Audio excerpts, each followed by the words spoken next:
unofficial mayor / official, whatever you'd like to call him, Skip Bayless to my left. Stephen A. Smith, you've contaminated this crowd. You hear them Spurs in 6. Joining me now, though, good friend, Miami Heat picker, Chris Broussard, ladies and gentlemen. Give it up for him. Welcome. So, Chris, much like Stephen A., you were at the game last night, and you heard our first debate. What happened with LeBron? Well, first of all, let me say I'm overjoyed for my longtime friend Skip Bayless. Why is that? Because this is 2 years of pent-up frustration where you had to hold your tongue about LeBron and give him his props. And now you get to What about the end of Game 6 last year when he came completely unglued? Well, he hit that three-pointer. I remember I know, that. but he had that 3 turnovers in the last 6 minutes, and he missed the shot to tie. And they won the game, so you were limited. Exactly. I know, but this is the first time you've been unbridled and released. I just react to what I see. But I'll say this. Oh, God. The thing is, Skip, it sounded to me like your criticism is not really of LeBron.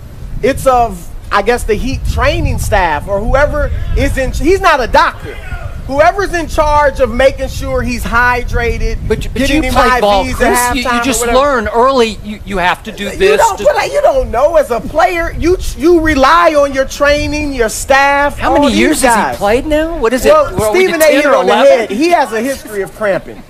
We don't even know if it was the heat because he's cramped in regular conditions. I was there in 2009 against Orlando in the playoffs. He cramped. We know Oklahoma City. He Game cramped. 4. Detroit in 2007. He cramped. So clearly he has a history with this. And you haven't heard one athlete, one professional athlete say they could play through that. Okay, on Game 4 when he cramped, then Stephen A., you and I were on SportsCenter before Game 5. And you were making the case he might be hurt, like he might have a calf injury, and he might not be able to go in Game 5. That was when he was struggling because he was limping or whatever the case may be. But the point is, there's a difference between that and cramping. He's never been shy, and he's never hid when he's hurt. So was he hurt in Game 4, or was he cramping in Game 4? Well, I'm talking about 2012. Yeah, I think there are different levels of cramping. And I think clearly this appeared to be more severe. Maybe it was the cramping in combination with the heat or whatever. But you can't, this is the thing, we've seen LeBron struggle in the finals before. Even last year he was hesitant at times, admitted himself he had doubts about his jump shot. Last night you saw none of that. Nope. He was playing tremendously. Even his last play, he goes aggressively to the hole, scores. The three-pointer he hits in the corner. It was a big-time three. I would agree. So you can't, this isn't something where you can say, oh, the pressure got to him or this or that. I think his body just failed him at obviously an inopportune time. Even Isaiah Thomas told Yahoo, who played through maybe the best performance ever in finals history. 25 points in the third quarter on that bad ankle. Although I think Michael's flu game was up there with it. But go ahead. Look, I don't want to diminish what Michael did, but like Stephen A. said, a flu, an ankle, that's different than if your body is cramped up and you just really can't move. Here's all you need to know. And this is the point that I didn't bring up earlier. There was a play when LeBron James went in. I forget whether he missed or made the layup. But San Antonio was running back down the court on offense, and he stood on the baseline, and they had to come get him.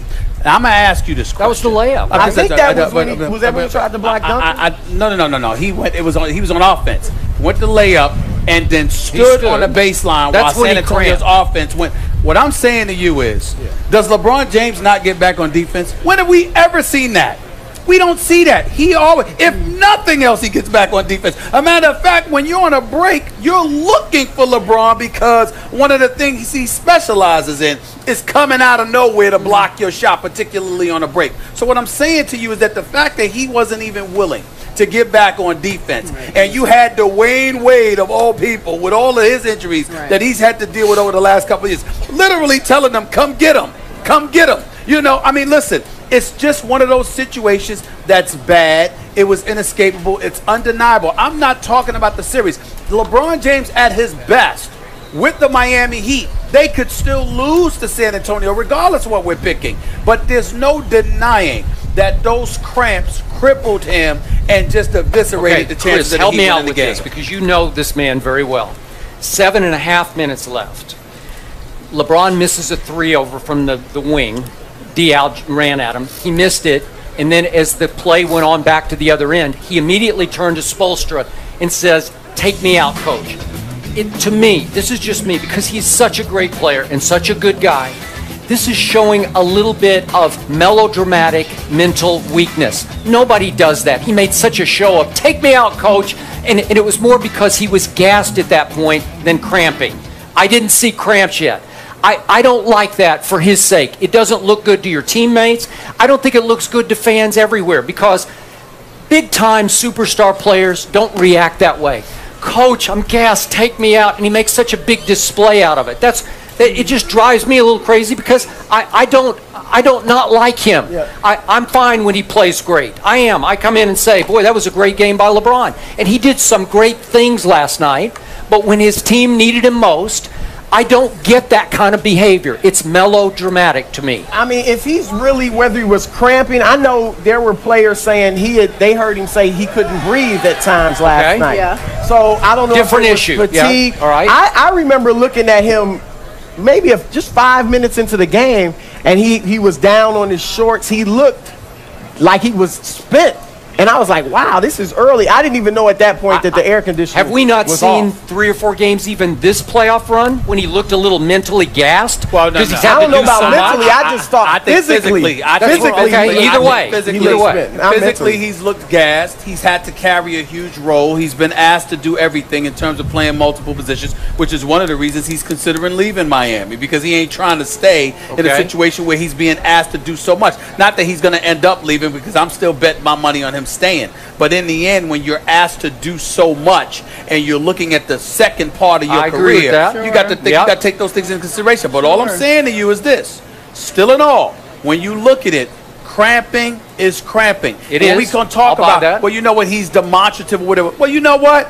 If there's ever a reason to be demonstrative, is when you're cramping. It's not like you sit there and twist your ankle. Come save me. You know what I'm saying? When you're cramping, but when you're cramping, you feel like that. You're like, Lord have mercy, somebody help me! I can't move. I mean, it's really paralyzing. It's what happened to him. And look, what happened? I can't say, nobody can say definitively that the Heat would have won that game. I believe that. I don't think you can say definitively they would have lost that game. They're up 2 when LeBron first goes out. He comes back in, or they're up 4. He comes back in, they're down 2. When he leaves the game for good, they're down 2. Spurs go on a 16-3 run. Danny Green, who LeBron had been guarding for much of the game, no field goals through 3 quarters. Fair. He scores all 11 of his points in the 4th quarter when LeBron's out in a 3-minute Oh, by the way, Skip, I forgot to bring this up. He was guarding Danny Green, but you know what happened? Manu Ginobili comes off the bench, hits 2 threes. All of a sudden, LeBron's guarding him. Then Manu doesn't score, but Marco Bellinelli comes and scores 8 points. Then LeBron is on him. So I'm just saying, let's remember this isn't Kevin Durant, the scoring machine. This is LeBron James, the all-purpose dude. Whatever you need, I can fix your problem. And he wasn't there when it counted most. You know what I do love about this conversation? You know what team is now going to feel slighted going to game 2? Oh, okay. My San Antonio Spurs, because they're going to hear all this talk. They're going to hear that, if LeBron had finished the game, you guys had no chance of winning. Hold on. I would like to make this point. You and all your little compatriots over here. Thank you. Let me tell you something. Thank you. Allow me to say, Mayor of San Antonio, allow me to say in front of all of y'all, this is what makes y'all look weak. Oh, boy. You want every little advantage that you can get.